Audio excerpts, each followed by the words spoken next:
Dicen que la venganza es un plato que se sirve frío, pero la mía se sirvió con un toque de justicia y una generosa dosis de su propia medicina.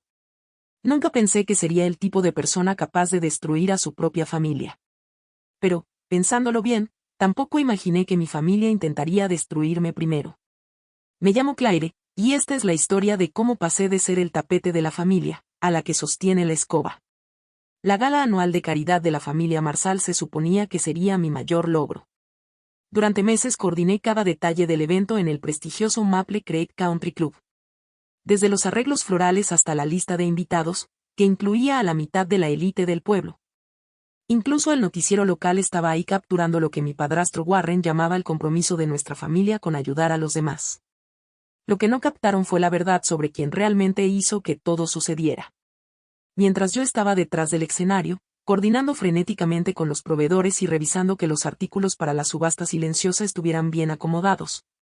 Mi hermanastra Brooke estaba al frente y en el centro, dando entrevistas a la televisora local.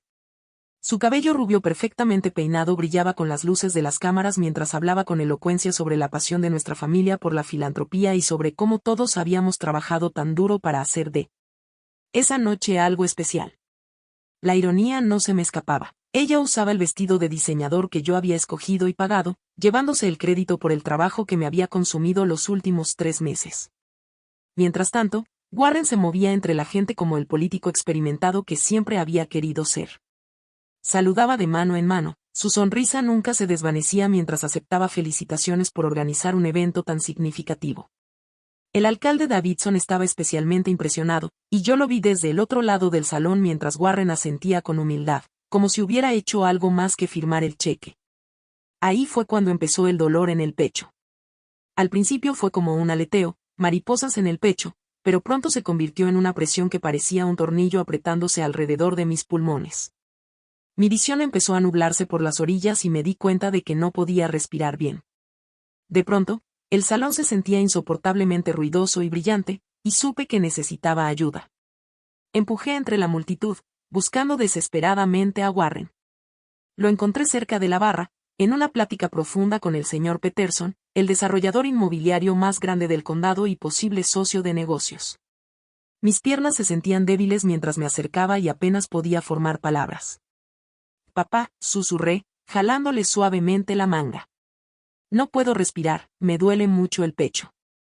Warren ni siquiera volteó a verme. En cambio, su mano se posó en mi hombro y su agarre se endureció, algo que para cualquiera parecería un gesto cariñoso. Pero yo sentí la advertencia en sus dedos cuando se inclinó un poco hacia mí y murmuró con voz apenas audible. «Ni se te ocurra hacer un escándalo. Claire, no arruines esta noche con tus dramas». Me empujó levemente hacia atrás, lo justo para desestimarme, y volvió a su conversación con el señor Peterson, riéndose de alguna anécdota de conocidos en común. Yo me quedé ahí tambaleándome, sintiendo como si el suelo se inclinara bajo mis pies.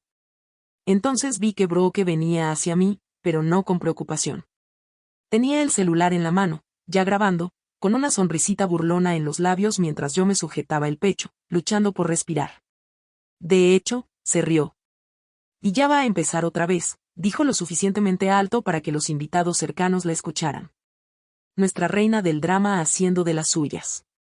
Lo último que recuerdo antes de caer sobre el piso de mármol fue el sonido de un vaso rompiéndose y el repentino silencio que cayó sobre el salón.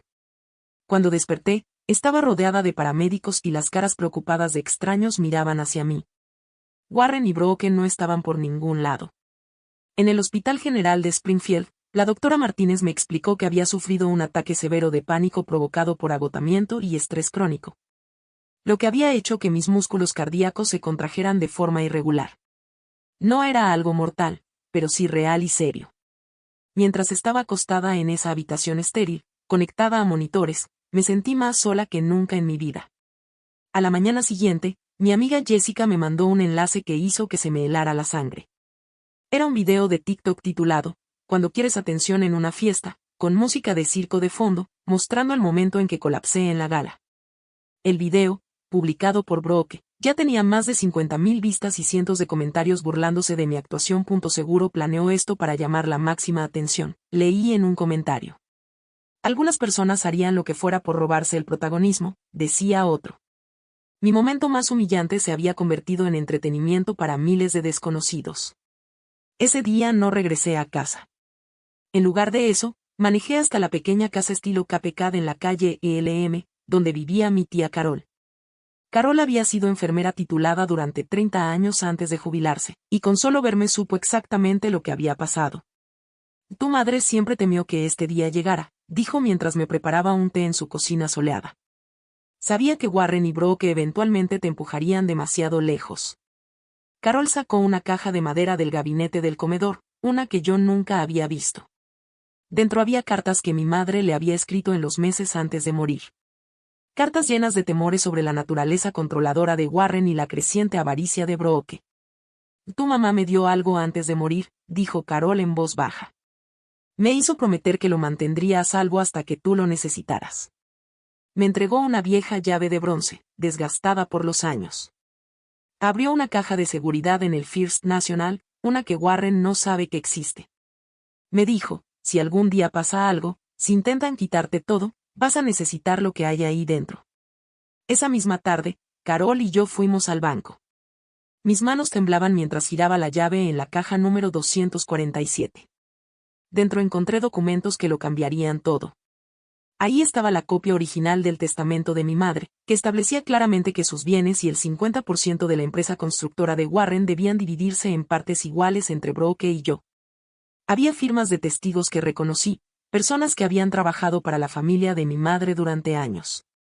Pero lo que realmente me rompió el corazón fue el diario de mi madre. Página tras página detallaba la manera en que Warren la había manipulado, cómo poco a poco se apoderó de sus finanzas y le prometía que siempre cuidaría de mí. La última entrada estaba fechada solo 2 semanas antes de su muerte. Warren me está presionando para que cambie el testamento otra vez. Dice que Claire no necesita el dinero, que Brooke tiene más visión para los negocios. He fingido estar de acuerdo, pero jamás dejaré a mi Claire sin nada. Este testamento original es la verdad. También había estados de cuenta que mostraban cómo Warren había transferido sistemáticamente los bienes de cuentas conjuntas a cuentas solo a su nombre. Además de correspondencia con abogados sobre la reestructuración de la herencia por motivos fiscales. Con esa evidencia en mano, supe que necesitaba más ayuda. A través de Carol contacté a Tom Henderson, un excapataz de construcción que había trabajado para Warren hasta que un accidente en una de sus obras lo dejó con una lesión permanente en la espalda. Cuando Tom intentó presentar una demanda por compensación laboral, Warren lo despidió y difundió mentiras sobre su ética de trabajo en toda la comunidad constructora. Los ojos de Tom brillaron cuando Carol le explicó lo que habíamos encontrado. He esperado 5 años para tener la oportunidad de decir la verdad sobre Warren Marshall, dijo. Ese hombre recorta gastos en seguridad, les paga mal a sus trabajadores y soborna a los inspectores. Tengo registros de todo. 3 días después, Brooke apareció en la casa de Carol. No tocó. Simplemente entró como si fuera su casa, con su bolso de diseñador colgando del brazo.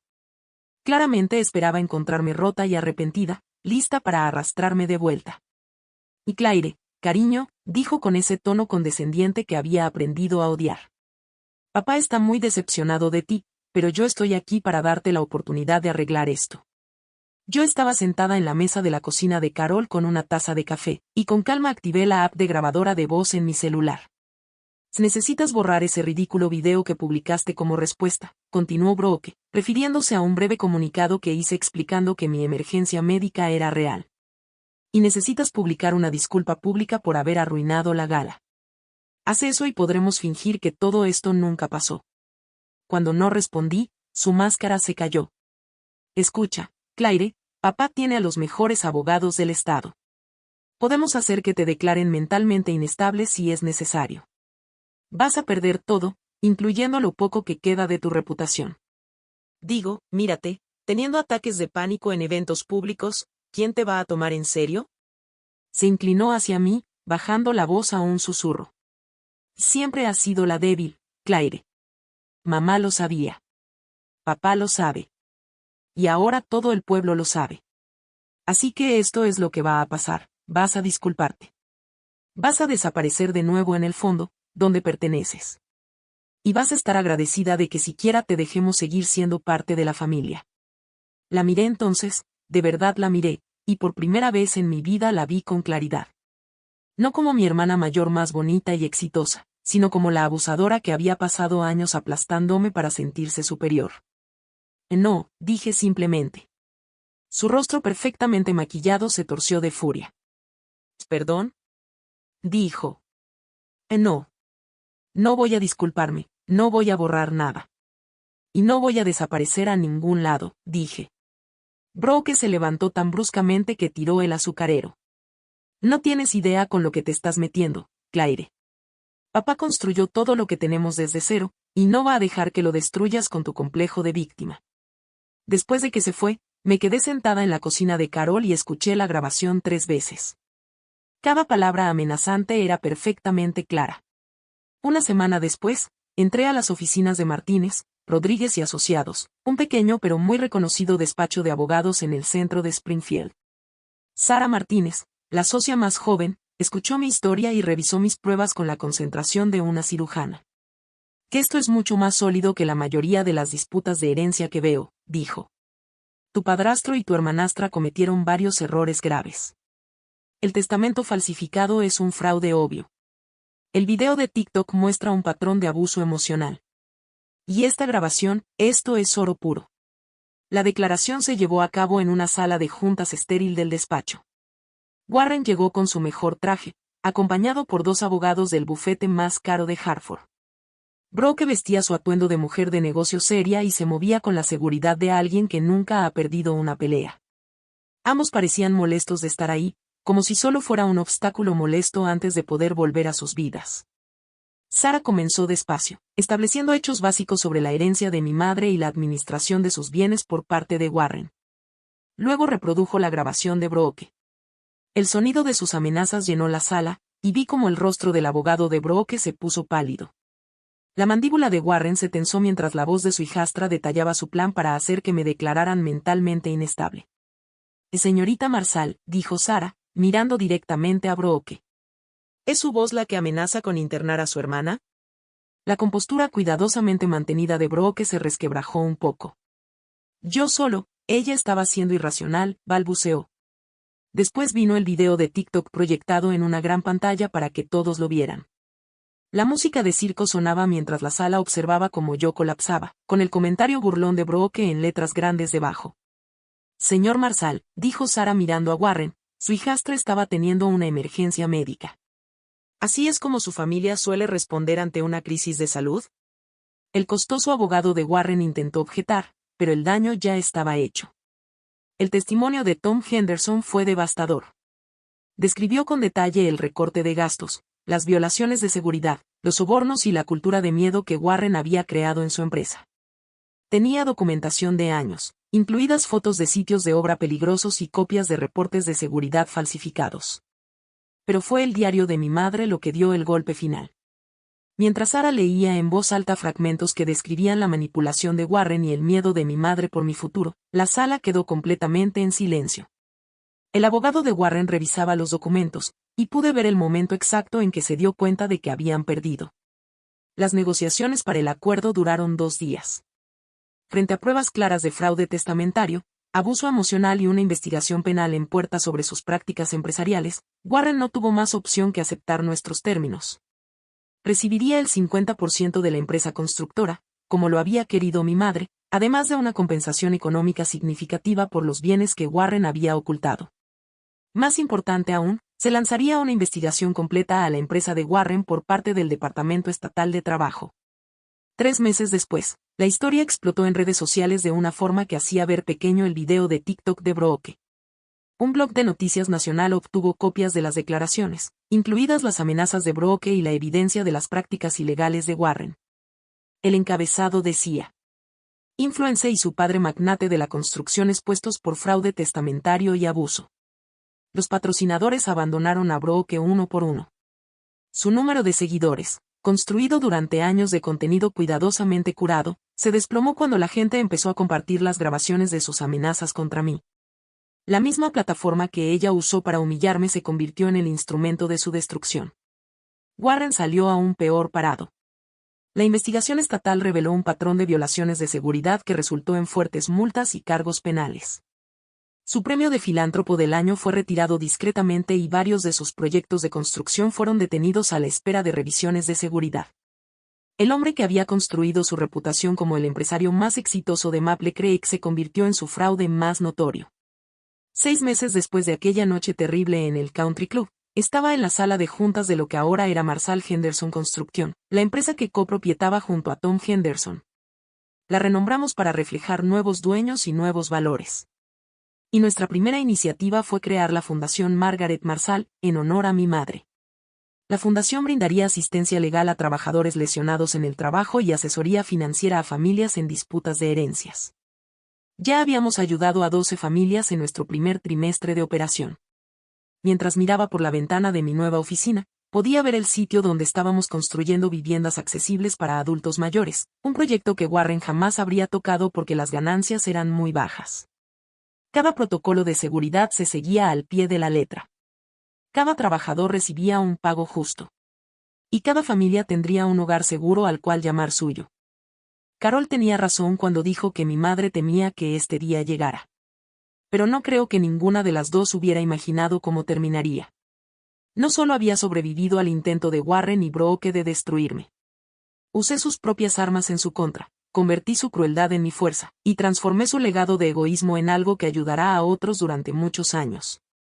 La chica que se desplomó en aquella gala de caridad ya no existía. En su lugar estaba una mujer que entendía que, a veces, el mayor acto de amor es negarse a ser la víctima de nadie. Y que la venganza más dulce es construir algo hermoso con las cenizas de lo que intentó destruirte.